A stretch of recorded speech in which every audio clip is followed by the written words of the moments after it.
好，欢迎回来，新闻大白话。紧接着我们来关注一下现在中美的太空战哦。五角大厦有一个最新的研究报告，就是说他们发现中国大陆在2030年之前，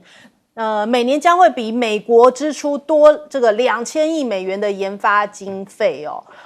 预计大概2045年的时候就会超过美国了，成为全世界第一的科技太空强国。那欧亚时报也提到了，他说现在其实美国到最近才开始在太空军事化上面担心中国大陆。那中国大陆正在大举的投资天基情报啊，还有监视、侦察、卫星通信跟这个导航、气象以及机器人一些太空探索的能力哦，所以他们其实在这个领域上面已经获取了一系列这样子的发展，而且有反太空能力的相关技术。那甚至呢，在几年之后，6年之后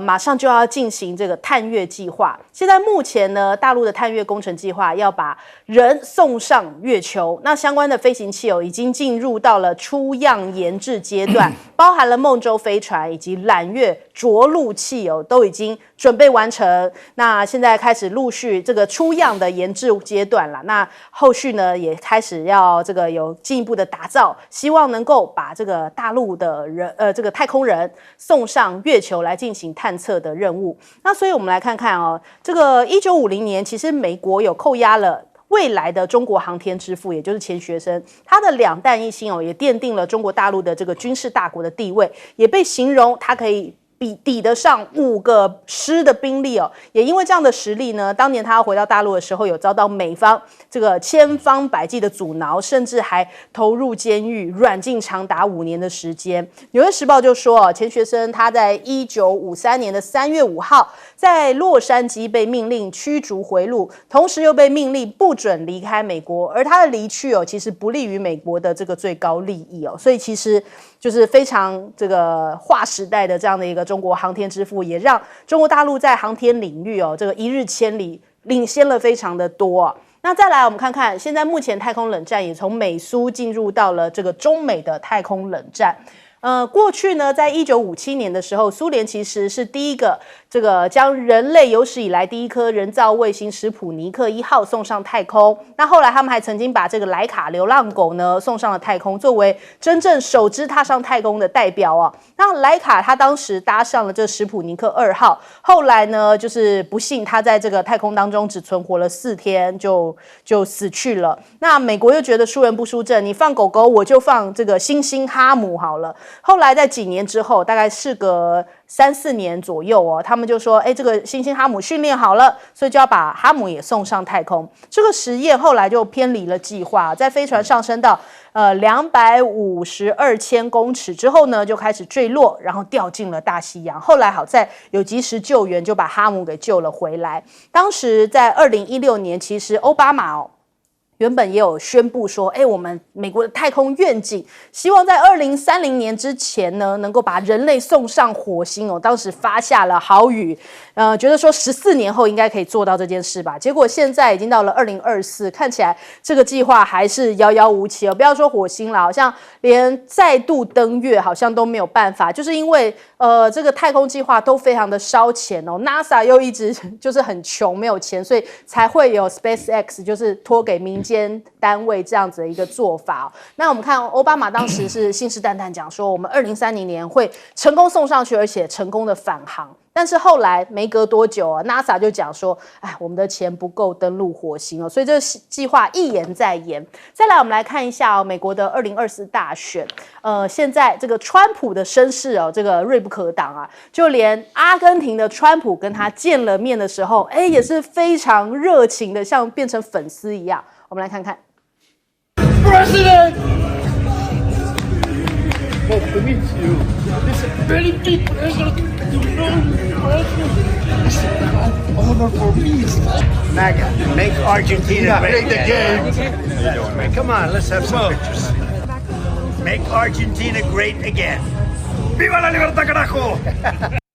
好，所以两个人个性调调还蛮像的。他当时就是拿那个电锯闻名的嘛，这个阿根廷川普米雷伊，所以两个人热情拥抱，是不是代表很多国家现在也感觉到应该是川普会当选下一任哦，已经开始在押宝押注了。那我们看这个现在华府的智库就讲说，其实不论是川普还是拜登哦，谁当选都一样啊，因为美国唯一不变的就是会对于中国大陆更加的鹰派哦，所以不论是谁，华盛顿的做法都是会对北京更加的强硬，都是会朝向同一个方向。那萨尔瓦多的总统也提到，他说其实现在美国的经济他是不看好的，他说这个是无限量在印钞票，美国的文明呢，在美元的泡沫破裂的时候就将会产生崩溃哦，所以也是有隐忧的存在。我们来问一下亮哥怎么看现在这个中美的太空战？这个主要第一个还是钱啊，因为美国事实上是第一个登月的嘛，那后来不知道原因呢，就把这个计划收掉了。听说主要原因就是太贵。对，那因为结果最近他又要重启这个登月计划，可是目前编的预算相当的少了。那这个东西是要累积经验，因为美国基本上这个有人的登月计划已经很久没有实施了嘛。那当然主要是我觉得应该是惊骇于中国大陆最近的一些成果了。比如说他登到月球背面，然后采取到的当地的土壤带回来。那美国要跟中国要，中国不给让美国很生气。既然有人拿得到我没有拿到的东西然后你也可以看到中国大陆在这个推进的燃料，不管是固体或液体上的，就是它有更低成本的突破了，所以使得登月这个燃料的部分它可以省多钱那当然人家怀疑的就是当中国大陆如果登月越来越变成常态了，那会不会从月球拿到某些资源呢？因为月球现在大家已经认为它有很多稀土的材料有几类稀土在月球的成本会比那个地球要低很多。那当然也包括它的太空站因为最近它的太空站已经组合了嘛，那美国的太空站已经快要到期了所以现在全世界各国都陆续在跟中国签合作契约对，比如说据我了解了，比如说阿联酋跟中国大陆合作那个太空站，大概就花了将近20亿美元所以逐渐发现太空也是一个好生意所以美国这个你说它为什么会造成今天这个局面我觉得是因为他把很多钱都花到别的地方去了啦，然后这个地方要投入很大的资源，你久没有投入，人家当然就转了嘛，人家会转行转到别的领域去了那最近事实上更值得他担心的不是中国啦，他要担心的应该是俄罗斯啦，因为俄罗斯因为马斯克那个星链计划有介入俄乌战争嘛，那个是低轨卫星大概是1500公里左右。所以俄罗斯现在在发展反卫星的核武系统那美国 CIA 是认为俄罗斯已经做到差不多了，那如果是发射在低轨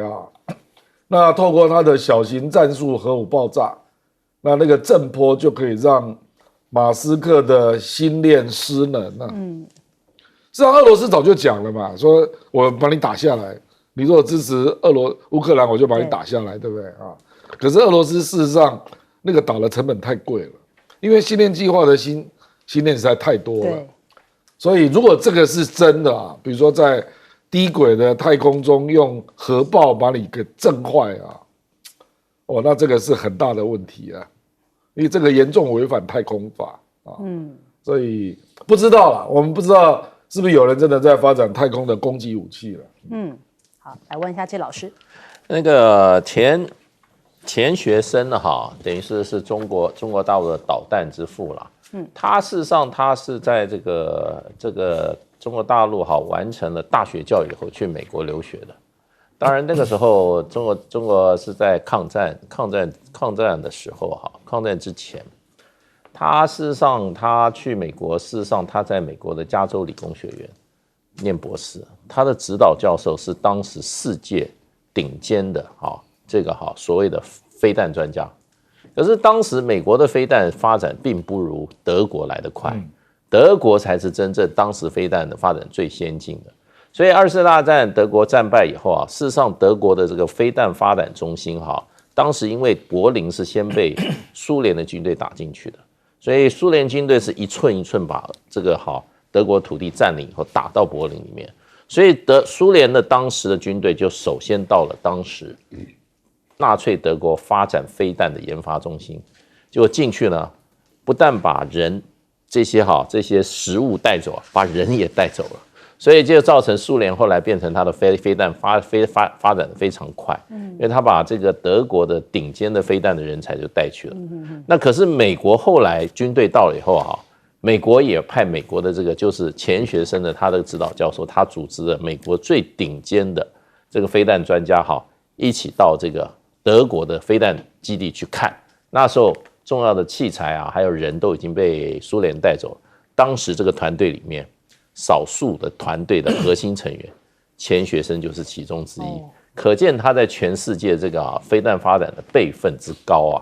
那他的成就之高。冯卡门，世界有名的这个飞弹专家，因为是犹太人。那钱学森后来他准备想要回中国。那美国就开始调查他，然后呢，用很多非法的手段，让钱学森对美国所谓的民主法治有另外一层的认识，觉得全部都是假的。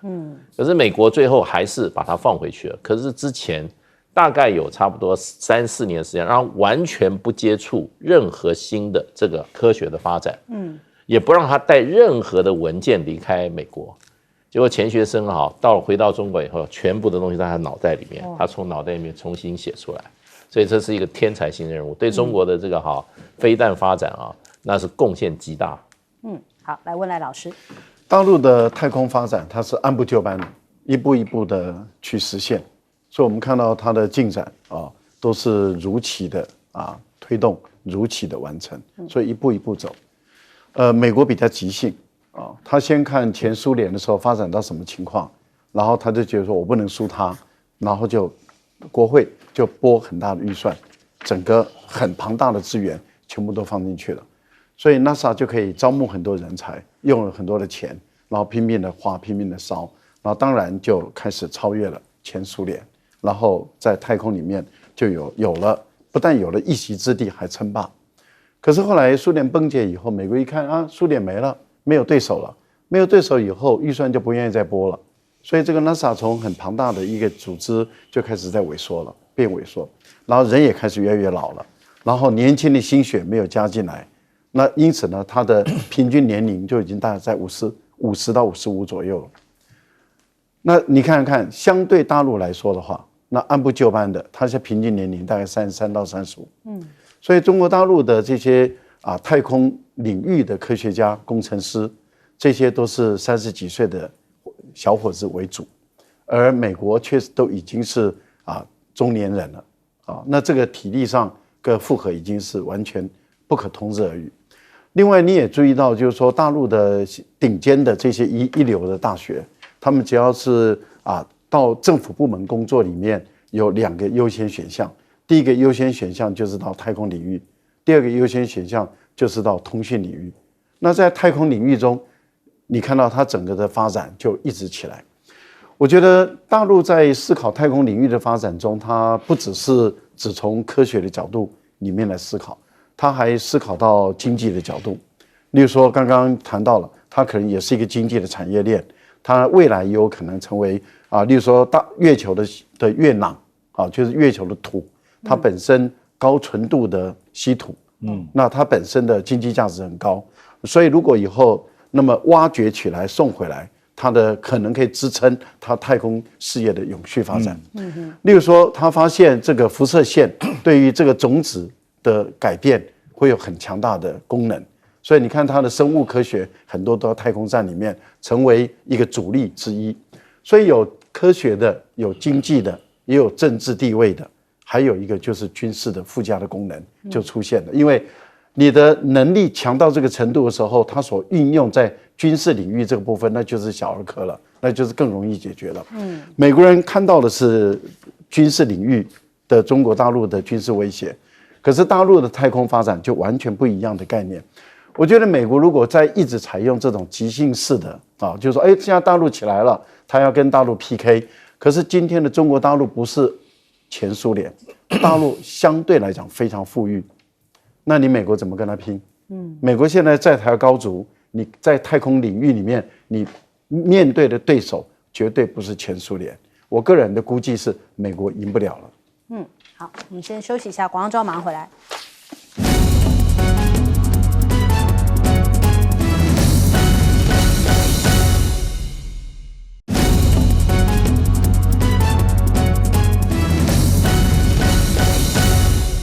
好，俄乌现在战争进行了2年哦，来看一下，现在泽伦斯基也非常罕见的公布了兵损。他说2年的战争造成了3.1万的乌军殉职。那他说俄罗斯有18万人丧生的，也就是说，依照这个字面来看的话，就是一个乌军可以干掉6个俄军，就是大家觉得说好像跟我们平常看到的一些报道的数字感觉上有蛮大的落差哦。但他讲说，这个每一位士兵折损对我们来说都是重大的损失。他说不是外面说的30万，也不是15万。但是我们看这个《纽约时报》，他说去年8月引述不具名的美国官员指出，这场战争已经造成了7万乌军殉职哦。美国的官员讲的哦，那有10到12万的官兵受伤，去年8月就已经到达这个数字哦。所以如果依照这个美国官员的数字的话，现在应该会来得更高。那跟泽伦斯基说的这个数字怎么会有这么大的一个差异呢？因为我们的印象当中都是乌克兰已经打到都好像没有这种青壮年了，都是年轻人，这种18岁以下的或者是什么40几岁的都要被迫上战场了。那怎么会只有3.1万名的乌军？这个数字就变成引发了外界的一个质疑哦。那再来我们看看，之前呢，就是我们讲到说，年轻人其实跟老人家都已经开始陆续上战场了，但是乌克兰现在看起来好像还继续要打算发动新的攻势哦。泽伦斯基讲说，现在已经明确的反攻计划，将要在5月份的时候哦，对于俄罗斯来发动攻势。那他说这个计划将会就是取决于西方援不援助，来决定他这一场反攻的这个成败与否。那我们看这个五角大厦的督察长，他提到，他说现在看起来美国的工业，就是国防工业的能量，没有办法持续援乌了。现在接下来就是一个选择题，就是国防部要援乌，还是要再继续提供给美军之间来做选择。那当然以美国的角度，当然是以他们自己美国优先哦。所以是不是真的援乌的状况会越来越少，或者是说依据他们现在的这个情形，如果接下来是川普的话，恐怕要援助更是难了。那我们看一下乌克兰的防长，他提到，就是因为你们这些国家，西方国家，你们的军援延宕，补给不及哦，害了我们呐。他说这个承诺跟交付是2回事哦，有50%的承诺没有准时兑现，所以乌克兰现在反过来是在怪这个西方，你提供武器没有很及时啊，这害了我们哦。那其实反过来讲，是真的。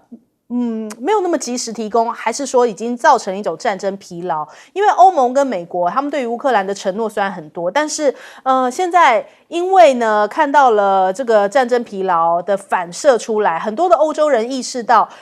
援乌只是会进一步的加剧冲突，而且也牺牲掉了这个欧洲民众的利益，那换来的只是美国变相的敛财，所以大家援乌的意愿不断的在下降。过去的承诺可能就是能够推脱就尽量推脱。拖延着。那我们看这个美国的驻中大使啊，他现在也公开对于中国大陆说，你怎么在挺俄？就是这太令人失望了。他说呢，中国的企业助长俄罗斯的军事工业发展，让人感到非常的忧虑。现在目前已经向中方表达了关切，所以怪东怪西啊，这个中方也有错，什么欧洲也有错。总之呢，乌克兰好像现在这场仗还要继续打下去吗？那我们看看习近平他有提到了，对于中国大陆来说，他可能对于俄乌就是就是一直主张要赶快和谈嘛。那可是他们现在更重要的是来自于内部的经济。习近平现在把物流譬喻为实体经济的这个经络，所以必须要强调说有效降低全社会物流的成本，来增强产业核心竞争力，提高经济运行的效率。他在召开这个财经委员会的这个会议的时候呢，要引导大规模设备的更新以及消费品以旧换新可能是现在目前最主要的一个目标。可是外媒好像赶紧又要开始来唱衰你看看这个法广，他有提到有一段时间北京官方很少公开提到东升西降，那可能是在猜测说中国是不是自己的经济疲弱啊，所以中国大陆当局就意识到说这个东升西降可能这样提也不是很好。那光明日报就反击就是2月15号的时候他发表说唱衰中国难阻东升西降的大势，就是好像有点反击法广那再来这边又有一个在唱衰，又是这个法广，他讲说新版的中国大陆巡视工作的条例反射出来，习近平现在只在乎说高官的忠诚度所以这样子不断的在唱衰，是不是也反射出来说西方国家对于这个中国大陆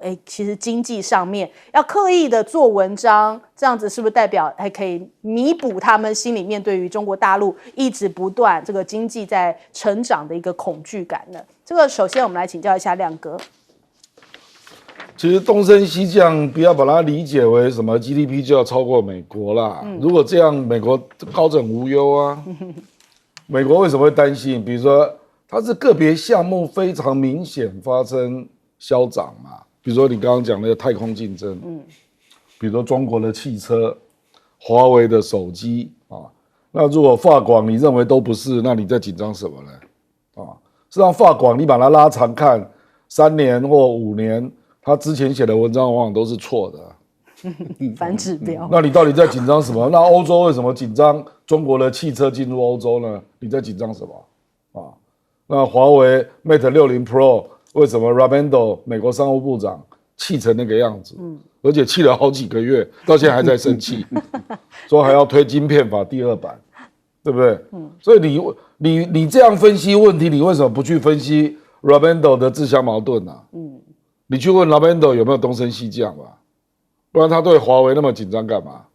对不对？所以我说这个西方的记者程度越来越差了，他只看到一个面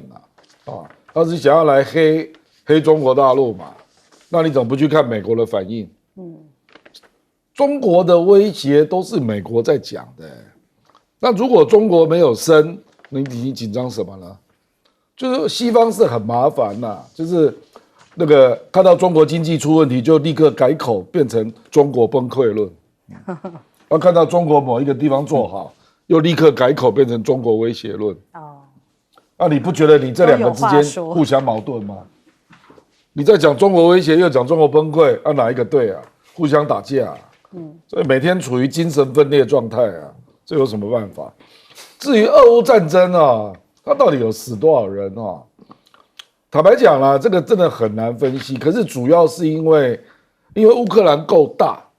所以大部分在发生，比如说我们说马利乌波尔的战争，或者是巴赫姆特的战争，他的民众大部分都已经离开了，所以是纯粹的军队对军队的死伤啦，所以才会死的比较少。比如说你说那个，你看巴勒斯坦动不动就要死人我跟你讲，台湾如果发生城镇战死的人一定远远超过乌克兰，因为你没地方去嘛。可是乌克兰够大，而且它的城镇的人口本来就不多。因为我们并没有看到打大城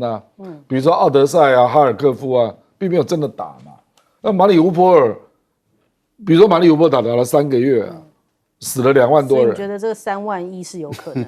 的？还是低估了。可是死亡没有那么多了。可是受伤的很多了。那你为什么不讲受伤的呢？因为乌克兰目前急着要欧洲把那个65万国防役把他们遣返。那泽伦斯基你在紧张什么？为什么征兵的年龄要从27岁降到25岁？如果死那么少人，那应该人还很多乌克兰的人口有3-4千万对不对？所以这个就有点自己打脸了。好，来问介老师。当然在战争时候，其实这种讯息的公布哈，它也是战争的一部分。它是就要壮大自己声势贬低敌人的这个的情况的一种也是战争的一部分。所以我觉得用自己来这个公布对方的这个伤亡我觉得他这个你不能不排除他也是战争的心战的一部分。所以我觉得泽伦斯基公布这个就听听罢了。他们公布这个是没有什么意义，也没有什么参考价值的。不过现在整个欧洲来讲，我是看了很多，我常看德国媒体的报道现在为什么用所谓的这个疲倦，欧洲感觉疲倦，这是最开始用是德国媒体在用的。他说德国现在欧洲整个对俄乌战争有很强的疲倦感。疲倦感为什么呢？就是说你常常去参加比赛你都不会赢。对，你打到最后你就觉得就疲倦了。对，你如果你去参加比赛你都赢的话，你越打你会越带劲。那疲倦说实在是很客气了，就是什么士气低落这个整个欧洲士气为什么呢？3场重要战役我们看了，没有一场是乌克兰赢对，第一个我们记得的马里乌波尔，2022年6月最后撤出投降，哪一国？乌克兰最精锐的，他们说亚速营的部队就在那场战争举白旗俄罗斯也让他走了，后来又让他离开了。第2场战役去年2023年5月巴赫穆特会战，结果呢也是俄军把巴赫穆特完全占领对，然后乌军又败北了。对，这2个都不是普通的地方，这都是乌军有强固的防御工事的。地下的这个隧道碉堡，那个说实话比现在在这个加萨走廊的这些所谓的这个哈马斯他们的地道那先进不了多少倍那是美国的北约的机构，北约的军事专家在2014乌东开始开战以后就帮助乌克兰建的。那这2个垮了，就最近2月份我们才没有多少，2月17号乌克兰宣布从哪里撤军？阿夫耶夫卡。这也打了很久的地方不是说只打6个月5个月，是打了快10年的地方，他又退了。所以你说这欧洲人站在乌克兰这边，乌克兰老是败仗，他说他疲倦，我真的觉得是客气的，就是怎么样，士气低落，看不到希望吧。好，来请教赖老师。2年战争过去了乌克兰损失了20%的土地。去年6月在北约、欧洲的所有的国家的大力的援助下给钱、给弹药、给武器、给人人就是帮他训练，在海外训练。那花了那么多的钱，花了那么多力量，然后组织了一个春季的大反攻，很明显的失败了。那现在已经确定了，就是损失了20%的土地。20%的土地有多大呢？大概快4个台湾这么大了。3个多，快4个台湾这么大，这不是很小的土地那各位想想看，这场战争这样打下来，然后4000万人口的乌克兰人在第一时间跑掉1000多万人，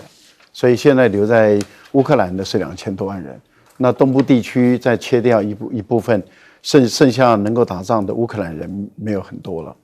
那目前来讲，确实在征兵方面面临很大的困扰。所以当他说死的人数很少的时候，就3万多人的时候，其实绝大部分人都不相信。因为不可能那么少。如果就死3万多人的话，他们的兵力不会缺成这个样子。所以很明显的，泽连斯基就公开的说谎了。那他公开说谎我们可以理解，因为这要政治喊话嘛。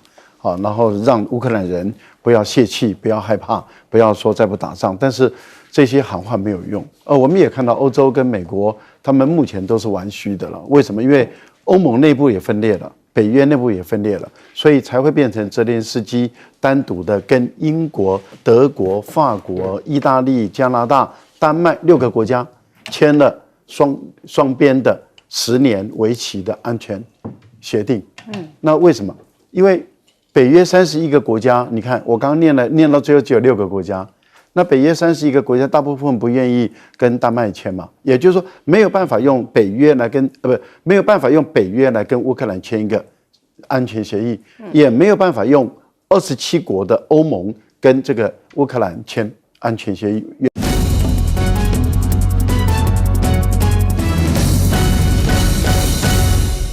欢欢迎收看《新闻大白话》，我是主持人翟轩，马上欢迎一下这个阶段加入我们讨论来宾，耶鲁政治学博士郭正亮，大家平安。前大时间问集，翟轩好，各位朋友大家好。国际事务专家赖岳谦，主持人好，各位朋友大家好。好，我们来看看现在目前呢，中国大陆这边有释放一个新的影片，那是也展现出来对于台湾的一个喊话。我们来听听看。报舰长发现疑似 PC-166-31船，方位3两4，距离55列，航向洞13，航速8节。PC-166-31，我是中国海警2两东2舰，请通报你船的出发港、目的港，来此海域的目的。PC-100-3B，我是中國海警2202，請通報你船的出發港、目的港，通過這片海的目的。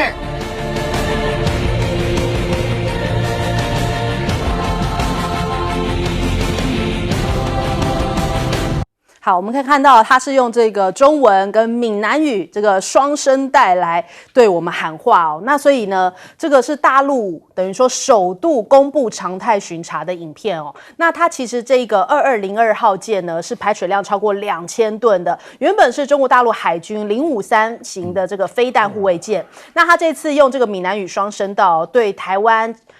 等于说有一种施压的一个意思啦。那我们看看，它其实移交给海警之后，仍然保留4门这个双联装的37毫米的这个舰炮，火力非常的强大。那舰上也有一些这个空间来起降直9舰载直升机的一些地方哦，所以它是有它的这个武力存在的。那中国大陆宣传这个海警船巡查金门哦，现在也上了热搜。那我们看自由时报啊，就赶快好像要这个来吐槽这个大陆哦。他就说呢，很多中国的网友吐槽自七七人士的巡查之前被俄罗斯驱逐，怎么没有护航？整天喊维护有效吗？就直接打过去了，别在这边整一些没用的哟。所以我们这个绿媒化的重点好像都是要用这个大陆民众网民的一些部分留言，然后来做这个反酸。那甚至在网络上面，也就是微博上头啊，他们也现在转发了一篇影片，就是941要新闻里头，李正浩啊讲话讲得非常的呛哦。那因为版权问题，我们就截取他讲的话。他就说啊，这个开枪啊、击毁啊都可以啊。他说海巡署哪有执法过当哦？他说依法来说，撞他啊、开枪啊、用炮啊、击毁都是可以的，在禁制水域进来就是这个样子，我们执法没有过当，讲得非常的呛哦，所以也引发了很多大陆网友在这个微博上面就是怒骂，就说好啊，那就怕你是打嘴炮啊，赶紧开火啊，甚至还有人讲说快点吧，朝我开炮吧，我等到花儿都谢了。有些人说这就是有理由可以来，就是进一步武力升级了。所以，这一番话可能在这种时刻哦，还是这一类的话，可能要谨慎的来说，而不是这个真的是嘴上风光而已哦。那再来，我们看到网络上面，就是微博上面也有一些最新的画面哦，就是我们的海巡署跟这个中国大陆的海警船哦，隔着这个禁制海域线这样子有点好像对峙的这样一个情形哦。刚刚我还看到有观众留言说，你怎么不敢把这个大陆海警进来的这种画面哦放上来呢？你们有受到什么压力吗？我要跟大家说没有哦，因为前2天我们放过了，这是最新好吗？不要现在就是无限上纲哦，这是最新的。我们前2天就有放说中国海警已经进来这个禁制水域了。那再来还有这样的一个画面，就是有上百架解放军的军机在台湾周边训练，密密麻麻的这样出现的这样子的画面哦，所以看起来现在的确这个我们现在两岸的这个态势哦，感觉上面好像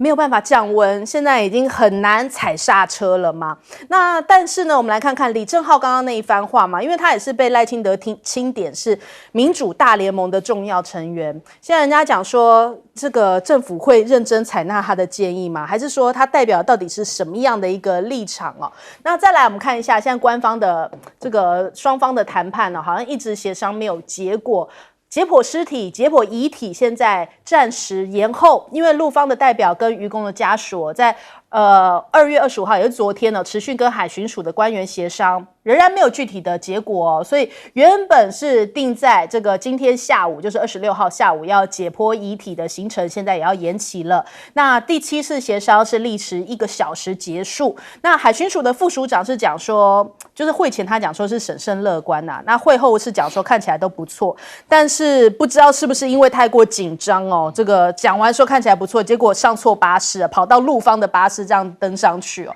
就被这个中国时报还特别这个标注出来，所以看起来现在想要缓和，恐怕还是得要这个国民党出来吧。夏立言现在启程要去到中国大陆这一边去，但是现在他的这一个角色，其实好像在中国大陆这一边，过去他也有讲过一些争议的言论，到底能够真的有缓和的作用吗？不得而知哦。但是我们看到，吴思瑶有讲，他说夏立言每次都挑敏感时机到中国大陆哦，到底是为什么？那有剧本吗？还是去当传声筒呢？所以好像这个夏立言想要扮演缓和角色，民进党还要出来酸哦，还要出来黑他。那我们看到美国的二手货说，在这个时间点也要来武装台湾啊。他说要援助台湾8万套的战斗各装，这个是属于美国的陆军除役二手装备。那他们其实在2023年度的国防授权法里面，对台湾提供无偿的军援。那现在目前已经接受了8万套的配备，那看起来呢，这个配备是美军2019年开始因为更换装备而这个缴库的旧式装备哦，适用于哪里呢？这就重点了，城镇战、森林战，就是他是不是现在又要开始武装台湾了呢？在兵凶战危的时候，他是叫我们开始自己武装起来哦。那所以这8万套的战斗各装何时会配发？那是给什么部队使用？会不会用在台澎金马？国防部都不愿回应。所以我们看 PTT 网友怎么说，知道美国议员这么喜欢来台的原因了吧？那乌克兰拿新装备，我们拿二手啊，惨呐！那这是大家的一种感受。那我们先来问一下亮哥，亮哥怎么看这个大陆海警连日的这个施压？这个海巡署有没有执法失当，那就请海巡署说明大陆那个船做了什么事嘛？他为什么不敢公布呢？就是什么样的行为你要扣船啊？事实上，徐小新已经公布资料啊，去年2023年，我们的海巡署，而且是管碧林任内哦，只扣了13艘船，那驱离的有1000多件。那请问这13艘船是做了什么事嘛？我们才有一个标准来判断嘛， 对不对？那这一艘是不是做了什么惊人的事情啊，让你要追逐成这个样子啊？因为如果中间那个空白的30几分钟属实啊，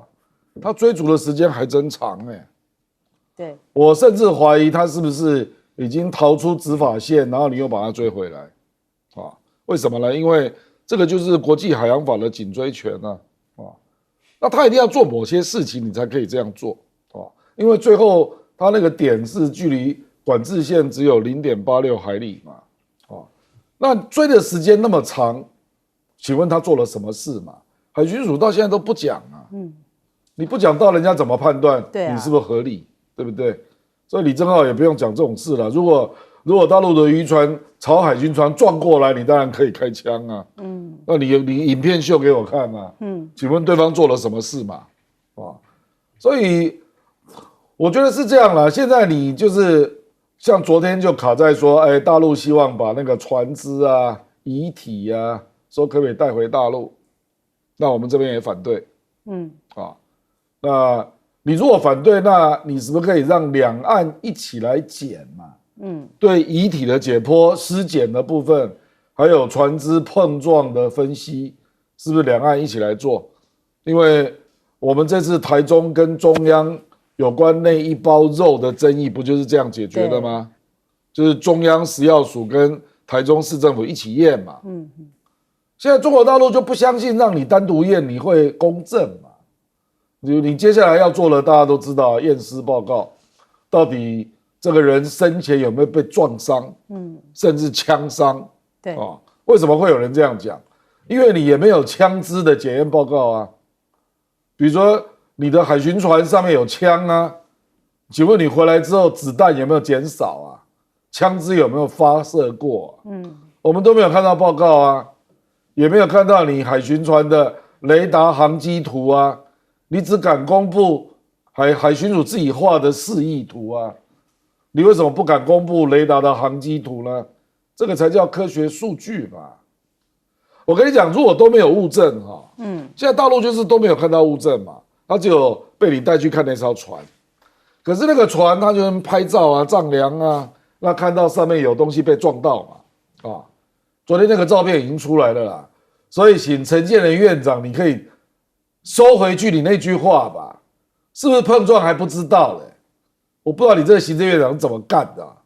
你跟海巡署打个电话都不行啊。海军署早就知道有没有碰撞了嘛，就看你这种破碗破摔的行政院，因为你知道你不会续任了，你就乱搞一通嘛啊！是啊，我跟你讲，现在卡在哪里啊？因为陆委会在2月18号的新闻稿已经确定他的立场，就是两岸互不隶属，所以只要不能够确定我方的治权，谈判都不会有结果了。你看那个福建的那个泉州台办的副主任来台湾，我们第一件事要他做什么？遣返声明啊，要他签字。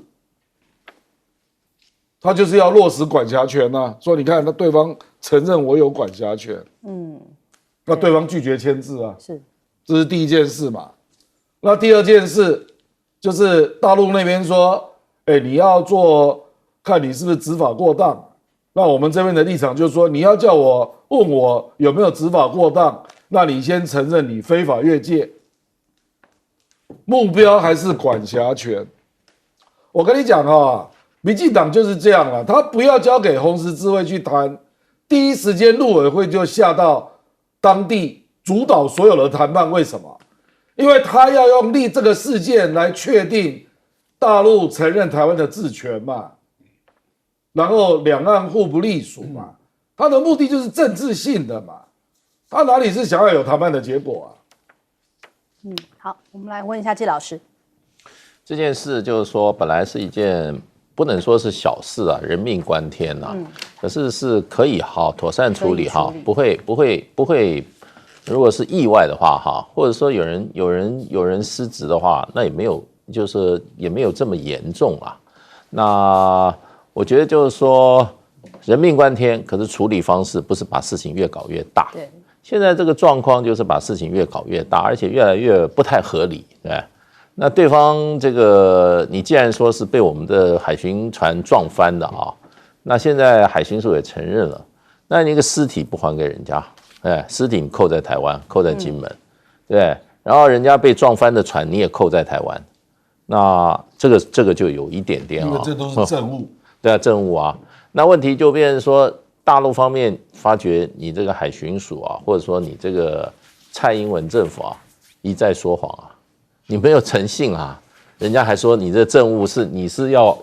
要当做呈堂证供，还是要做湮灭证据？所以这个就变成就是说已经没有这个信任度可循了。对，那我看报纸上今天也在说，就是说金门方面哈，他们一开始说过去这些案件啊，以前处理类似案件啊，都是双方的这个红十字会出面解决，那事实上都很有经验，也都后来大部分得到解决。他说，可是这个案子一出来的时候，这个大陆还是派他的红十字会的人出来，结果这个案子，金门的红十字会本来要出面来解决的时候，被陆委会就强行插入，全部接手，然后说哈，你看这个报上对说啊，那个哈，这个案一开始，金门跟晋江红十字会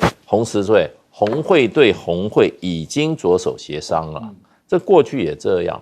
但台湾陆委会强势介入主导，刻意将金门红十字会排除在外。那么仅仅表示说，若有需要帮忙的地方会打电话，结果呢就石沉大海，就硬生生的把金门的红十字会就把它排除出去了。排除出去以后，那谈了7次谈不成，对，谈了7次谈不成。那这里面现在我觉得就是说，以蔡英文他们这个政府的这个立场来讲，已经多次这个怎么讲改口，一开始说什么？一开始说是高速追逐蛇形翻覆，对，然后呢就开始救人，然后后来发觉是被我们撞，就是我们的检察署的检察官对外在讲，结果后就是说是被这个高速追逐中多次碰撞导致翻覆，对不对？后来呢有4个版本出来了，然后呢最后确认就是说这个海巡署也不敢说没有发生碰撞，所以这个没有诚信，然后讲说谎啊，这个公然说谎，那你叫对方怎么样来信任你？我们今天站在台湾，我们当然希望我们是我们的这个海巡署或者我们政府，它有站得住脚的地方。可是我们现在都没有办法这样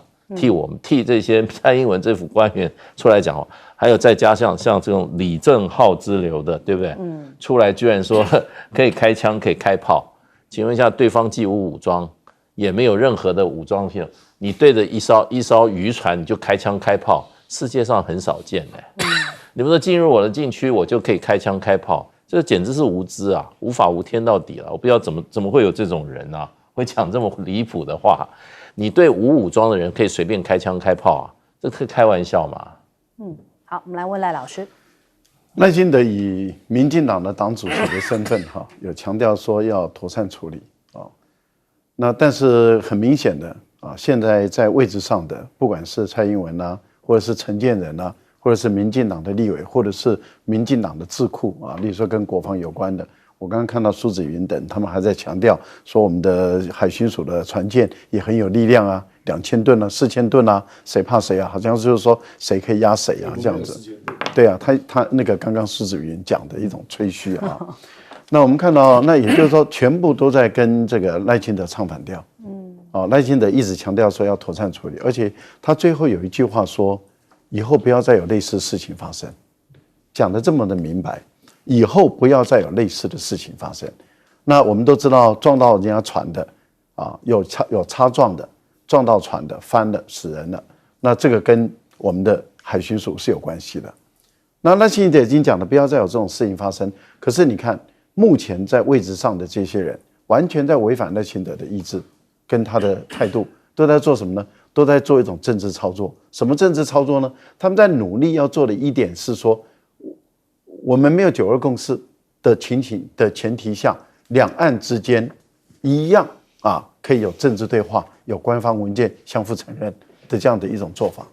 这个政治动机其实看得很清楚，借由这个事件把它操作政治动机，那你把对方当傻子，把大陆当作傻子，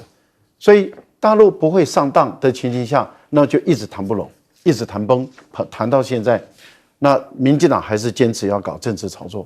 那当然大陆的民众的愤怒会一直升高，大陆的这些官方的政府的愤怒也一直在升高。在这个升高里面，你就看到民进党的这些人开始上上下下，不管是过去的或者一些立委，或者是刚刚讲的李正浩，这些人就无知无识由于他的无知无识，所以他就不知轻重，不知轻重，在那边说你可以开枪，可以打你看现在这样子，一种有意的故意去激怒对方，我觉得一直在升高事态对于台湾没有任何好处。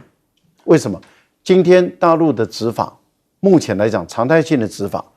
福建省海警局说在金厦地区，你再升高金厦马祖，再升高澎湖地区、东沙群岛地区，再升高台海四周，全部都涵盖在内。那也就是说，如果未来大陆的海警船直接进入我们的海域，说我们没有所谓的中线，也没有你的所谓的这个领海基线，那么这个海域都是属于中国的，那海警船过来执法了，那后面背后的就是军舰，那这个时候怎么办？一直升高的时候，那怎么处理？你民进党有什么本事，你就赶快拿出来。